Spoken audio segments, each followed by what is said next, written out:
सिन्नर येथील 14 चौक वाड्यातील पुरातन अशा श्रीकृष्ण मंदिरात गुरुवार दिनांक 7 एप्रिल रोजी श्री चक्रधर स्वामींचे दमनक पर्व मोठ्या उत्साहात साजरा झाला। चैत्र महिन्यामध्ये देव आणि गुरु यांना दवना ही सुगंधित वनस्पती अर्पण करून त्याची पूजा करण्याची परंपरा भारतीय संस्कृतीत आहे। त्याला अनुसरून येथील मंदिर व्यवस्थापक पुजारी वर्गाच्या आयोजनातून हा पवित्र सोहळा संपन्न झाला। या प्रसंगी पहाटेच्या वेळी देवस्थान उटी विडा अवसर केल्यानंतर संत महंतांची मंगल वाद्यात भव्य अशी मिरवणूक काढण्यात आली। मिरवणूक मंदिराजवळ आल्यानंतर दमन पर्वानिमित्ताने देवास दवना व विडा समर्पित करण्यात आला।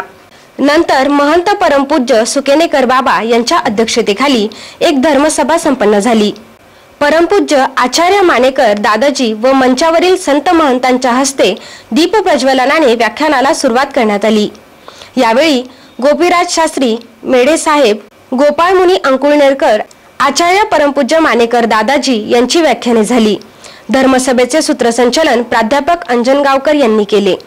पंथसेवेबद्दल डी जाधव, सामाजिक कार्यकर्ते दत्ता गोसावी यांचा सत्कार करण्यात आला।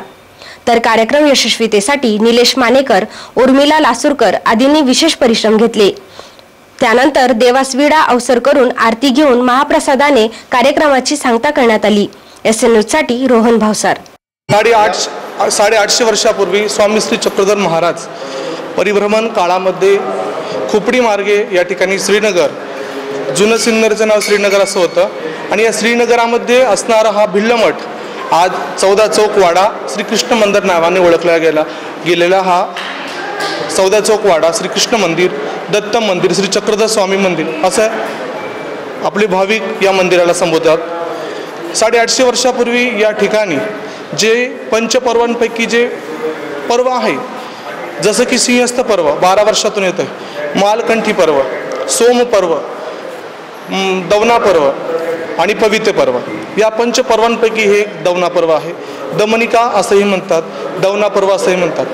850 वर्षापूर्वी स्वामी श्री चक्रधर महाराज या श्रीनगरामध्ये या भिल्लमठामध्ये वास्तव्य असताना काही भक्तजन भट्टोबास, महादाईसा, उमाईसा हे या ठिकाणी रामसगाववरून आपल्या भिल्लमठला सिन्नरला या ठिकाणी स्वामींना भेटण्यासाठी येतात आणि स्वामींचा या ठिकाणी 10 महिने वास्तव्य असतं। एक दिवाळी या ठिकाणी साजरी झालेली आहे आणि एक पंचपर्वापैकी एक पर्व या ठिकाणी साजरे झालं आहे आणि रामसगाववरून या ठिकाणी भक्तजन येऊन या ठिकाणी स्वामींच्या श्रीचरणी हे दमनक पर्व दवना वाहून संपन्न केलेलं आहे।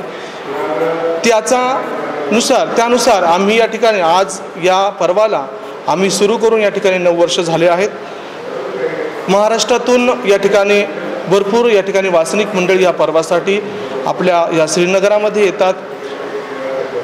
मोठमोठी अधिकरण या ठिकाणी आज या 9 वर्ष आहे आतापर्यंत आलेले आहे आणि हा सुंदररित्या अगदी सर्वांच्या या ठिकाणी सहकार्याने हा दवना पर्व या ठिकाणी संपन्न झालेला आहे। खरं तर पंचकृषी सिन्नर पंचकृषीमधील सर्वच या ठिकाणी वासनिक मंडळ, उपदेशी मंडळ या ठिकाणी या कार्यक्रमासाठी सढळ हाताने मदत करून या ठिकाणी हा कार्यक्रम संपन्न करतात आणि भविष्यातही हा कार्यक्रम या ठिकाणी अशा चांगल्या प्रकारचे मोठमोठे अधिकरणे या ठिकाणी आणून या ठिकाणी कार्यक्रम संपन्न होईल अशी या ठिकाणी आजच्या या दिनांक 7/4/2022 या रोजी मी सांगतो। असंच हा ठिकाणी हा दवना पर्व परमेश्वर श्री चक्रधर महाराज आमच्या हातून, सर्व वासनिकांच्या हातून या ठिकाणी संपूर्ण करून नेऊ ही या ठिकाणी ईश्वरचरणी प्रार्थना करतो आणि आपले समाजसेवक या ठिकाणी श्री दत्तात्रय रामचंद्र गोसावी या निरनिराळ्या उपक्रमांमध्ये आम्हा सर्वांना या ठिकाणी वाघाचा वाटा या ठिकाणी असतो त्यांच्याकडे, म्हणून या ठिकाणी हा सर्व उपक्रम या ठिकाणी सर्वांपर्यंत पोहोचवण्याचं काम या ठिकाणी श्री दत्तात्रय गोसावी या ठिकाणी करतात। त्यांचंही मनापासून आभार मानतोय आणि कार्यक्रमासाठी ज्या लोकांनी या ठिकाणी सर्वच प्रकारे शारीरिक आर्थिक या ठिकाणी मदत केली त्यांचंही मी या ठिकाणी हार्दिक आभार मानतोय, स्वागत करतोय।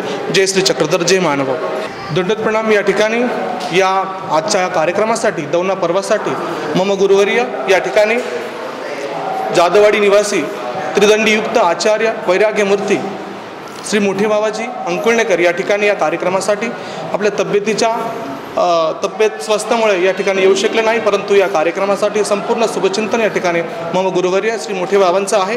तदनंतर मम गुरुवर्य या ठिकाणी कनाशी निवासी श्री मानेकर दादाजी या ठिकाणी आज या कार्यक्रमासाठी उपस्थित झाले। त्यानंतर उपाधी कुलभूषण या ठिकाणी सुकेनेकर बाबाजी या ठिकाणी या कार्यक्रमासाठी उपस्थित झाले। त्यानंतर पाथरी निवासी या ठिकाणी दामोदर अण्णा या ठिकाणी या कार्यक्रमासाठी उपस्थित झाले। त्याबद्दल मी या सर्वांचं या ठिकाणी हार्दिक स्वागत करतो आहे। स्वामींच्या काळापासून जो कार्यक्रम त्याच्या भक्तांनी सुरुवात केलेला आहे आणि मग अलीकडे मध्ये काय तो कार्यक्रम बंद पडल्यामुळे या मानेकर आणि पुजारी मंडळीच्या सहकार्यातून हा कार्यक्रम सुरुवात केलेला आहे। मधल्या काळामध्ये दोन हे महामारी प्रत्येकाने उल्लेख केलेला महामारीचा, आणि या महामारीने चांगले आमचे साधू संत आचार्य भक्तांनी या महामारीने घेऊन दिलेले आहे। ही दुःखाची बाब आहे। परंतु आज हा जो कार्यक्रम आयोजित केलेला आहे, 2 वर्ष महामारी चालू होती त्यामुळे हा कार्यक्रम बंद होता, परंतु याला खुलेपणाने आता हा कार्यक्रम मानेकर दादांच्या मुख्य उपस्थितीमध्ये आज संपूर्ण ही सभा, या सभेला या स्टेजवरती असलेले अण्णा वगैरे माळवाडीचे बाबा आणि सर्वांचे नाव घेत नाही, आता कंटाळा आलाय मला वाटतं। ही उठाउठी चालू झालेली आणि भूकही लागलेली आहे। तिकडे पंचायत उभा आहे आणि पद्धत तयार आहे। आपल्यामध्ये हीच शून्यता आहे, कमीपणा आहे आणि विचारांच्या संदर्भामधून सुद्धा भरपूर आपण जेवढे इथे बसले तेवढी मंदिरामध्ये आहे। मग ही सभा परत होणार नाही। हे 2 शब्द साधू संतांनी आपल्या समोर मांडण्याचा प्रयत्न केलेला आहे, ते परत तुम्हाला मिळणार नाही। देव आहे त्या ठिकाणी आहे, ही कल्पनाच नाही आहे। तिकडे देवपूजा चालली, तिकडे प्रवचन चाललंय। देवपूजा होईल तुम्हाला 2 तासाने, परंतु प्रवचन परत हे ज्ञान मिळणार नाही आणि या ज्ञानाचीच अपूर्तता